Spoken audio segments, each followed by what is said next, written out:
Baiklah, di sini saya akan menjelaskan materi mengenai teknologi dan internet bagi ekonomi. Pengertian teknologi dan internet.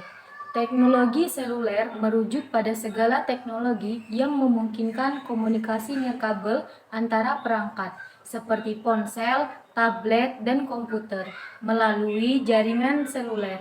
Ini mencakup berbagai teknologi mulai dari generasi pertama hingga generasi terbaru seperti 5G yang memungkinkan transfer data cepat dan akses internet secara mobile. Selanjutnya, pengertian internet. Internet adalah jaringan global yang terhubung antara fisik dan logis, menghubungkan jutaan perangkat komputer di seluruh dunia, memungkinkan pertukaran informasi, komunikasi, akses ke sumber daya digital, dan berbagai layanan online lainnya. Selanjutnya yaitu ada ciri-ciri teknologi seluler dan internet. Yang pertama yaitu ada portabilitas, di mana portabilitas ini adalah perangkat seluler yang dirancang untuk mudah dibawa kemana-mana. Contohnya yaitu handphone. Yang kedua ada konektivitas nirkabel. Yang dimaksud dengan konektivitas nirkabel ini adalah menggunakan jaringan seluler atau WiFi untuk terhubung ke internet dan layanan lainnya. Yang ketiga yaitu ada mobilitas. Yang dimaksud dengan mobilitas di sini adalah memungkinkan pengguna untuk memudahkan perangkat saat bergerak atau berpergian. Yang keempat ada kemampuan berkomunikasi jarak jauh. Ini memudahkan kita untuk menghubungi kerabat kita yang bertempat tinggal jauh. Yang kelima yaitu ada akses internet, memungkinkan akses ke berbagai situs web, aplikasi, dan layanan online. Yang keenam, ada berbagai fitur, termasuk kamera, sensor sidik jari, sensor gerak, dan lainnya untuk meningkatkan fungsionalitas perangkat.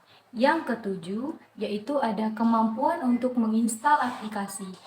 Pengguna dapat mengunduh dan menginstal berbagai aplikasi dari toko aplikasi untuk memperluas fungsionalitas perangkat mereka.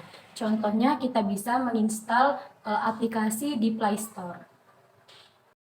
Selanjutnya yaitu teknologi berkembang pesat mulai dari yang pertama yaitu ada generasi pertama atau biasanya sering kita dengar dengan 1G. Pada generasi pertama ini teknologi seluler masih menggunakan analog sehingga kecepatannya pun masih rendah dan hanya bisa untuk berkomunikasi melalui media suara. Contohnya yaitu generasi pertama ini NMT di mana yaitu Nordic Mobile Telepon. Generasi kedua atau biasa sering kita sebut dengan 2G.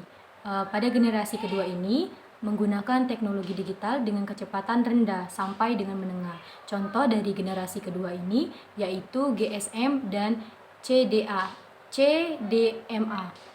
Selanjutnya yaitu ada generasi ketiga atau 3G. Pada generasi ketiga ini sudah menggunakan digital dengan kecepatan yang tinggi dan sudah bisa untuk sebuah broadband. Contohnya dari generasi ketiga ini yaitu WCDMA. Baiklah, selanjutnya yaitu ada generasi keempat atau 4G. Pada generasi keempat menyediakan layanan berkualitas tinggi dan kecepatan transfer data yang tinggi dibandingkan generasi sebelumnya. Jaringan ini ditunjukkan untuk memberikan kualitas penerimaan yang lebih baik, aliran transfer data yang lebih stabil, serta pertukaran informasi lebih cepat. Contohnya dari generasi keempat ini adalah 4G LTE. Selanjutnya generasi kelima atau biasa sering kita sebut dengan 5G. Pada generasi kelima ini memungkinkan akan terjadinya jaringan di mana evolusi teknologi akan terjadi. Kecepatan jaringan pada generasi kelima ini bisa mencapai 100 Mbps. Selanjutnya yaitu teknologi seluler dan revolusi sosial. Perubahan sosial adalah salah satu hal yang pasti akan dihadapi oleh masyarakat.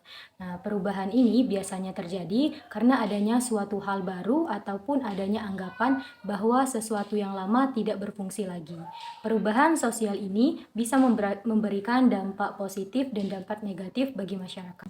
Dampak positifnya bisa dirasakan oleh masyarakat apabila masyarakat mampu menyesuaikan diri dengan gerakan perubahan. Sedangkan dampak negatif yang bisa ditimbulkan terjadi pada masyarakat apabila masyarakat tidak mampu menyesuaikan diri dengan perubahan yang telah terjadi.